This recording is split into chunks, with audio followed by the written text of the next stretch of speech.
So muli, magandang gabi po sa ating lahat at tayo po ay magsishare po ng daily devotion. At nandito na nga po tayo sa Numbers 21, chapter 21 po ng Numbers, at ang aking pong isishare dito po sa verses 1 to 4 po. At sinasabi nga po dito sa talatang ito, sinalakay ng mga Kananeo ang mga Israelita.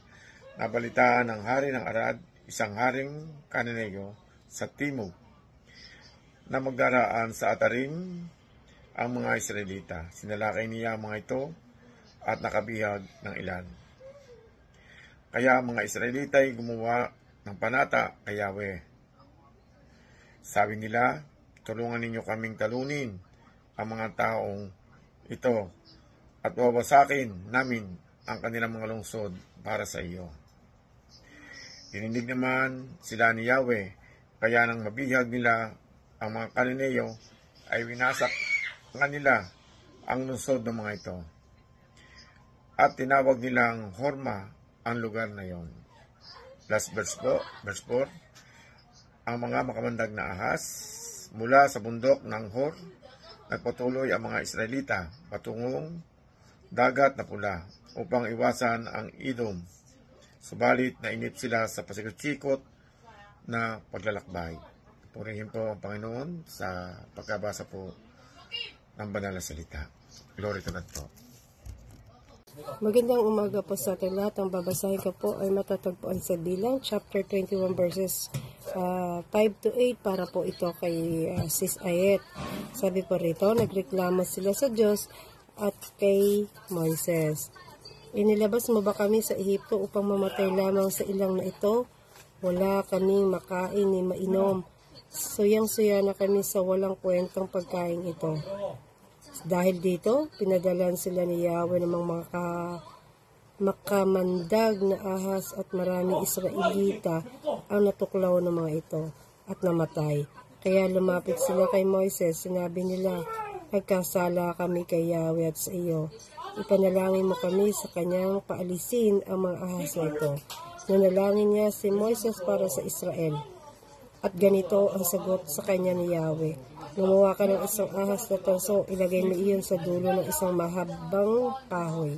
Sinamang natuklaw ng ahas at tumingin doon ay hindi mamamatay. Purihin ng Diyos sa pagkabasa ng kanyang mga salita. God bless po. Magandang umaga po sa inyo lahat. Ang babasahin ko po ngayon, Numbers chapter 21, verse 9 to 13. At si Moises ay gumawa ng isang ahas na tanso at ipinatong sa isang tiking. At nangyari na, pag may nakagat ng ahas, ay nabubuhay pagtingin sa ahas na tanso. At ang mga anak ni Israel ay naglakbay at humantong sa ubot. At sila ay naglakbay mula sa ubot at humantong sa Igi-Abarim sa ilan na nasa tapat ng Moab sa dakong sinisikatan ng araw. Mula roon ay naglakbay sila at humantong sa libis ng Sared. Mula roon ay naglakbay sila at humantong sa kabilang ibayo ng Arnon na nasa ilan na lumalabas sa hangganan ng mga Amorteo, sapagkat ang Arnon ay hangganan ng Moab na nasa pagitan ng Moab at ang mga Amorteo. Amen. Po, magandang umaga po sa atin lahat. Ang aking pambabasahin ay matatagpuan po sa Bilang chapter 14 to 17. Ito po ay para kila Ate Hasmin family. At ito po sinasabi sa verse 14. Kaya natala sa aklat ng mga pakikipagdigma ni Yahweh ang ganito. Parang ipo-ipong sinakop niya ang Waheb at ang kapatagan ng Arnon, at ang kataasan hanggang sa kapatagan ng Ar at sa hangganan ng Moab. Mula sa Arnon, nagpatuloy sila hanggang sa lugar na tinawag na Balon. Ang lugar na ito tinawag na Balon sapagkat dito sila pinahukay ni Yahweh ng balon para makunan ng tubig. Last verse 17, umawit sila roon ng ganito. Bumukal ka ng tubig o balon at sa iyo'y awit ang aming tugon. Purihin ng Diyos sa pagkabasa ng kanyang mga salita. God bless po. Gandang gabi po sa ating lahat. Ang ibabahagi ko po ngayon ay makikita sa Bilang chapter 21 verses 18 to 21. Ito po ang nakasulat. Mga pinuno ang humukay sa iyo na ang gamit ay tungkod at sitro. Mula sa ilang na iyon ay nagtuloy sila sa Matana. Nagdaan ng Nahalil at Bamot. Pag alis doon nagtuloy sila sa isang kapatagang sakop din ng Moab, sa tuktok ng Pisga na nakaharap sa ilang. Ang mga Israelita ay nagsugo kay Haring Sihon, isang Amoreo. Ipinasabi nila, mari po bang makiraan kami sa inyong lupain? Yun lang po, maraming salamat. Purihin ang Panginoon. God bless. Magandang gabi po. Ang babasahin ko po ngayon ay Numbers chapter 21, verses 22 to 25. Let us pass through your country. We will not turn aside into any field or vineyard, or drink water from any well. We will travel along the king's highway until we have passed through your territory. But Sihon would not let Israel pass through his territory. He mustered his entire army and marched out into the desert against Israel. When he reached Jahaz, he fought with Israel, and Israel, however, put him to the sword and took over his land from Arnon to the Jabbok, but only as far as the Ammonites, because their border was fortified. Israel captured all the cities of the Amorites and occupied them, including Heshbon and all its surrounding settlements. Magandang gabi po mga kapatid. Ako po ay magbabahagi ngayon ng Bible verse.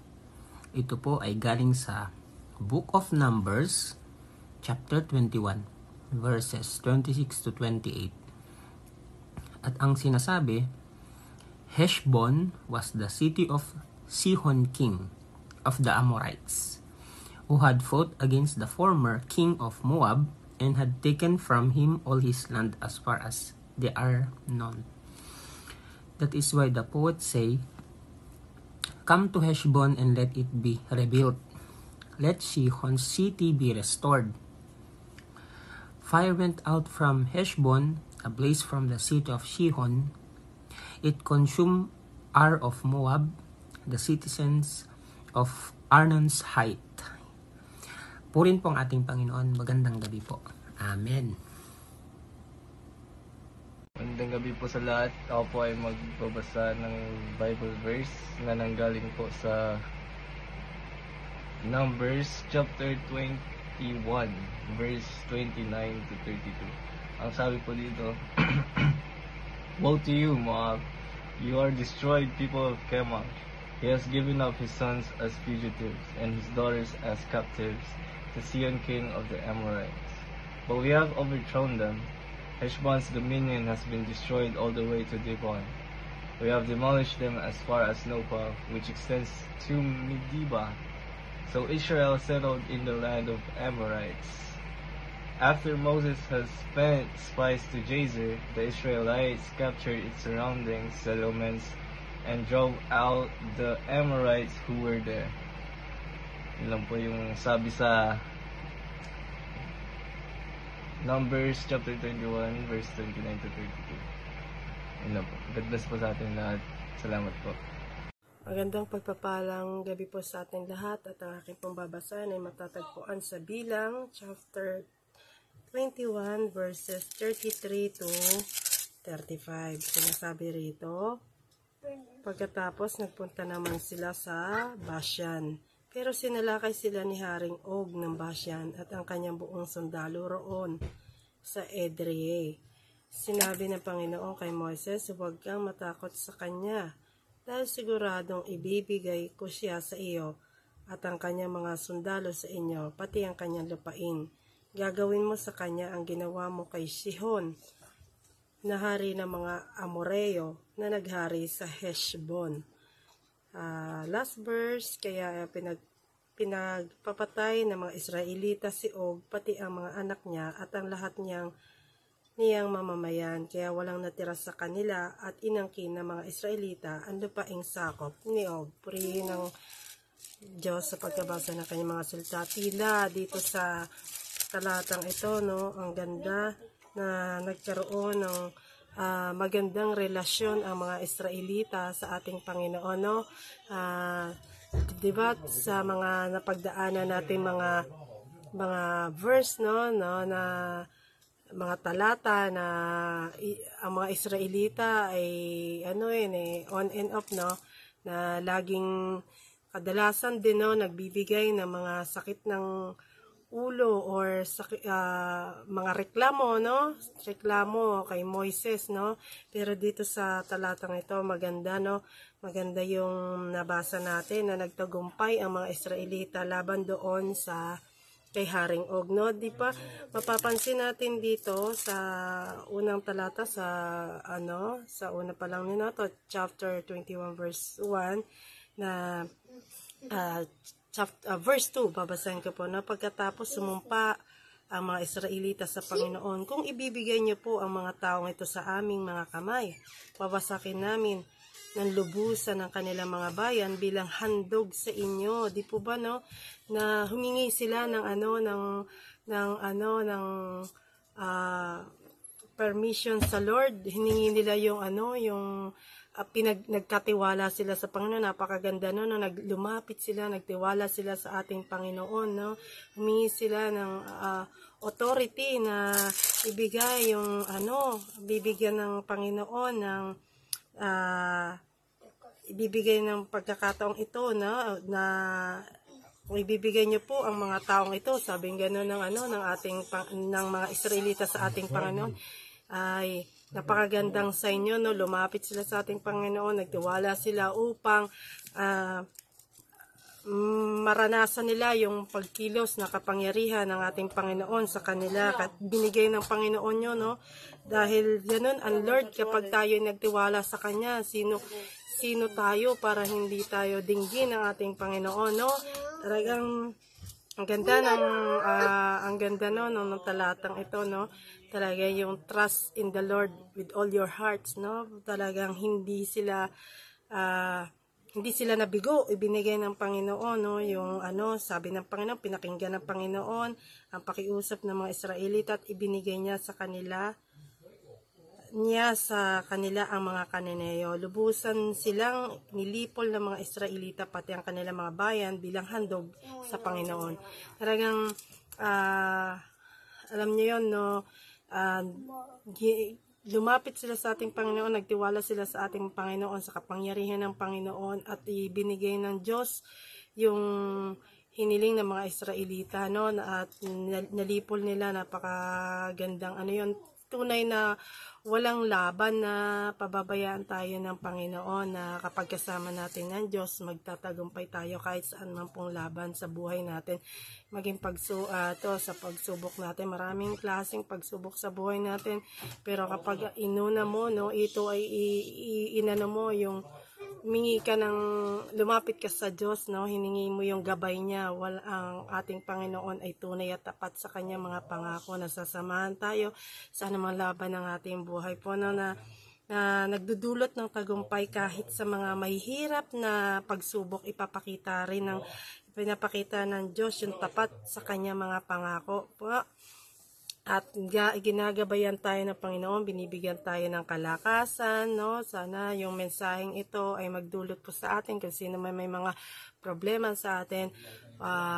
Alam natin na mas higit na mas malaki ang ating Diyos sa ating mga problema, no? Magsilbi po itong ating verse na nabasa ito sa talatang chapter 21 po, no, yung pagtagumpay ng mga Israelita.